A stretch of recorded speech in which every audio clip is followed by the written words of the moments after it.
G'day guys and gal, sometimes we get in a silly, goofy mood. There's no shame in it. Warhammer 40k is no different. Spread throughout all the war, death, suffering and grim darkness, there is some seriously goofy lore. Not necessarily funny lore, just stuff that makes you do a double take and say, wait, is this actually real? These goofy moments hit extremely hard, considering how intense 40k can be as a setting, and I reckon they are worth shining a light on today. Before we get started, education slaps. Without it, we would still be a bunch of rock-banging drongos throwing boomerangs at stuff. But just like a boomerang, if you don't know how to use education, it'll end up smacking you in the head. This is why I love today's sponsor Skillshare over traditional education such as university. Off the bat, learning with Skillshare doesn't cost an arm and a leg. You can choose the exact pace of learning, what you want to learn, and how you want to learn it. With so many people being currently unsatisfied with their jobs and looking for new opportunities, Skillshare has never been more relevant. For me personally, I've used Skillshare a number of times.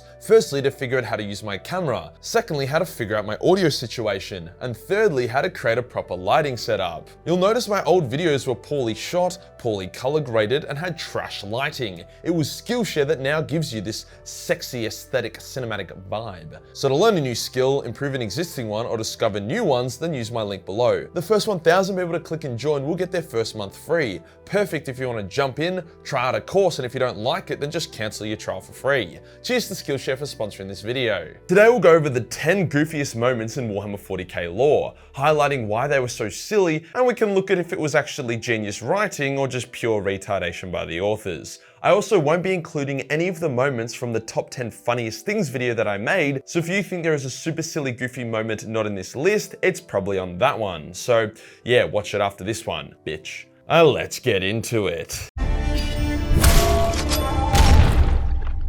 Most Warhammer 40k books are really good, well written, and do a decent job of following the continuity to the best of their abilities. Slip-ups do happen, but they are few and far between, so not a total travesty. However, some books, especially in the Horus Heresy series, are a little bit shit and contain a number of very goofy snippets of lore. One of these books is The Battle for the Abyss, arguably the least necessary book in the entire series that had literally zero impact on the setting, although I did enjoy it. It did, however, have a bit of a gold nugget goof moment. See, there was the Space Wolf captain who was a pretty cool guy, definitely a bit of a beast in combat who did have a few mental issues and may have murdered his entire squad in a bit of a silly moment, but a cool bloke regardless. Now, the accidental murder of his Space Wolf brothers was a bit odd, but not the goof moment I want to discuss. It's common knowledge that Space Wolf canines are sharper than normal due to their gene seed and origins on Fenris. However, the writer said that the Space Wolf incisors were sharpened, not his canines. That's right, his front 4 teeth were apparently sharp as hell,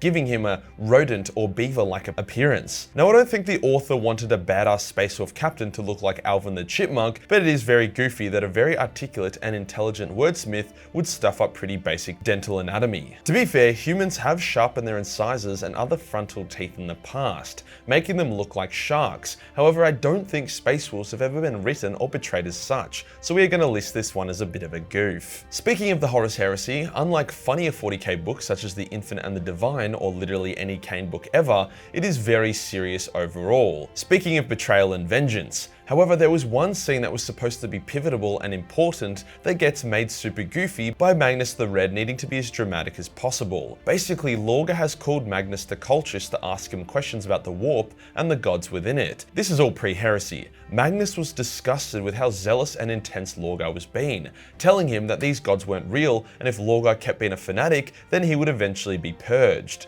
Lorgar begs Magnus to be his guide, but Magnus has had enough. Lorgar had officially become cringe, so the Crimson King leaves, doing so by calling for a high-powered teleportation beam to cut through the roof of the tower they were in, blowing it apart and shooting debris around the populated city beneath them. The wordbearers sound the alarm, thinking their Primark and Magnus had just been victims of a terrorist attack or something, only for them to find Lorgar chilling in a completely blown out room. Just imagine it and try not to laugh. The most serious, heartbreaking conversation, and then kablam! Fucking teleporting beam nukes the room for no reason other than Magnus not being able to be bothered to walk out of the tower or call a Thunderhawk to pick him up. Whenever someone argues against the Primarks all being a bunch of drama queens, tell them about this, a very goofy moment. With how insane and over the top 40k can be, it's always very funny and very goofy when the legendary Primarks have to do super mundane stuff and genuinely struggle with it. Something as simple as using a pencil is a massive challenge for the Primarks, especially when they're in their war gear, with Guilliman once cursing and declaring that pencils were his true arch nemesis, a joke that his Ultramarines didn't quite get straight away. However, the goofiest and actually most hilarious task Primarks struggle with is using gene-locked authority devices. As Primarks are often covered head to toe in thick armor, with the only thing they can easily remove being their helmets, scanning their fingerprint on things, especially mid-war or battle, is just not an option. This makes life a bit difficult, as a Primark definitely needs biometric security on numerous important things. Hence, they have to go down a different route. Guilliman will kiss a gene scanner, Conrad will lick it, I assume Fulgrim would lick it as well. Others spit on it. Basically makes what should be a pretty mundane fingerprint scan turn into a very unhygienic, awkward, and goofy act. The next one is a bit of a 2-in-1 and is all about the goofiness of Skitarii. The Skitarii Vanguard are some of the Mechanicus' elite, however they have a pretty fatal flaw that makes them extremely goofy. That being that their energy packs are constantly leaking deadly radiation, meaning to even approach a Skitarii Vanguard is to instantly get cancer. This sounds a bit grimdark until you realize the silliness of a Skitarii Vanguard force flying down to protect an Imperial city, only for them to repel the invaders, however also give half the city terminal cancer. They too are also slowly dying, but without the pain receptors or any fucks to give, they aren't too bothered by it. Fortunately, the Mechanicus usually only deploys these guys on worlds that are already fucked, but not always. However, the part 2 of Goofy Skitarii is even better. The Mechanicus has a device called an Iron Strider, basically a mountable mechanical emu, which isn't that crazy in itself, however it's the behind the scenes of the Iron Striders that makes me laugh. Basically, their inventor was a massive fucking asshole. He was such a spiteful dick that he never shared any of his inventions with anyone and made all of his devices extremely difficult to turn on. However, he did loose a few Iron Striders onto Mars as a joke. When he died, his rivals burnt his labs and schematics due to their hatred of him. However, they quickly realized their mistake when they saw how good the Iron Striders were. The dead arsehole had managed to make the Iron Striders so fuel efficient that as long as they were in motion, they would never run out of energy. The issue is that because they burnt his schematics, as well as the fact that no one other than the dead tech priest knew how to turn them on, means that the Martian forces with Iron Striders will literally put them into oversized hamster wheels, or let them run around in circles when they're off duty, because they're just too scared to turn them off. This also makes mounting Iron Striders very difficult, with Skitarii having to leap onto them from a ledge and wrangle them to their will. These machines are so well made that the only real mechanical failure they ever get is when the inbuilt servitor, who's basically the brain of the machine, dies. This will make the Iron Strider go into full sprint mode in a single direction, regardless of what is in its way.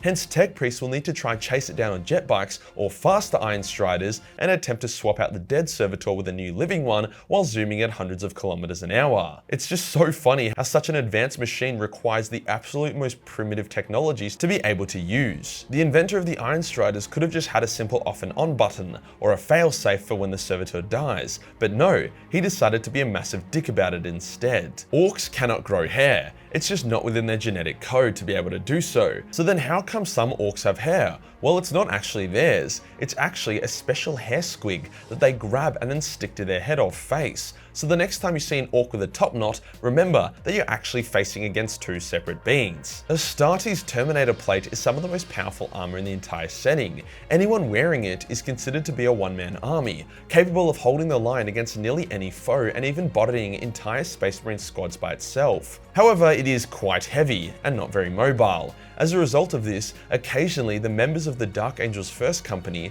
the Deathwing, the ones who fight and kill the greatest horrors in the galaxy and have saved countless lives, tried to walk on wooden staircase before it completely buckled and collapsed beneath them, getting them all stuck as they were too heavy and immobile to move. It gets better. there is actually a detachment of Dark Angel servants whose entire purpose is to come pick these Terminator elite up with a crane, insinuating that it happens somewhat regularly. As the Deathwing were getting picked up off their ass, their fellow Dark Angel brothers were laughing at them. Overall, just a fun, goofy moment that shows even the most hardcore Space Marines aren't immune to looking like a goose. The Kroot are quite a horrifying xeno species. They consume their enemies and use that DNA to adapt and improve. There have been pretty horrible snippets in the lore of a Kroot ambush, where an Eldar Ranger has to watch her sister get torn to shreds before she too was violently consumed. However, there is a goofy side to the Kroot. They were once able to ambush and kill some catechins, those Rambo-looking motherfuckers, with the intent of eating them and growing in strength. However, an unexpected side effect was that the Kroot that ate them started wearing red bandanas and begun rejecting authority,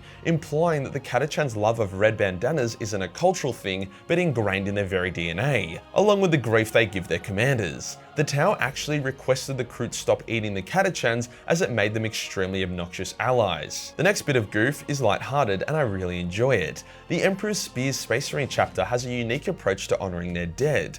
Basically, they will have beautiful statues created on their tombs, with the engraving being a short joke about the Marine and how they died. For example, one of them says, "Here lies Davath, who was told to advance with caution and keep his head down. He was a warrior to sail the stars with, but it must be said, when he died, the Arakani didn't lose a great thinker. Rest well, you stubborn bastard." And under it was the Marine's helmet, which had a massive hole in it. The others were similar, stuff like, the last thing that went through Brother Ralef's head, other than a Tau railgun, was that he should probably duck, and so on. It's actually quite wholesome, and a very good way to deal with death in a setting where it is literally everywhere and happening to everyone. Just because something is silly or goofy doesn't mean it isn't good lore. In a similar vein to that, people often forget that Space Marines are taken as child soldiers, hence don't really develop as normal people. They are super mature in terms of duty and intellect, but they don't develop much in other ways, hence it's also fun and goofy to see them doing childish stuff, such as when the Mournival, the elite advisors to Horus before the heresy,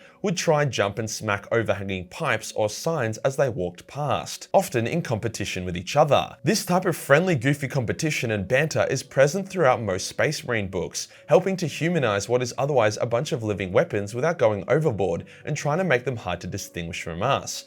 Goofy is a usually pretty wholesome word, and I'm glad it's something that exists within the grim darkness of the 42nd millennium. If you enjoyed the video and you want to support the channel, then pick up a Majorkill cosplay calendar. There's literally only 100 left and they are for 2023, so very in date and very much need to get the fuck out of my office. Hit the subscribe button and hit the real subscribe button for more goofy content. Join the Discord for more memes and I'll see you on the next one. Peace.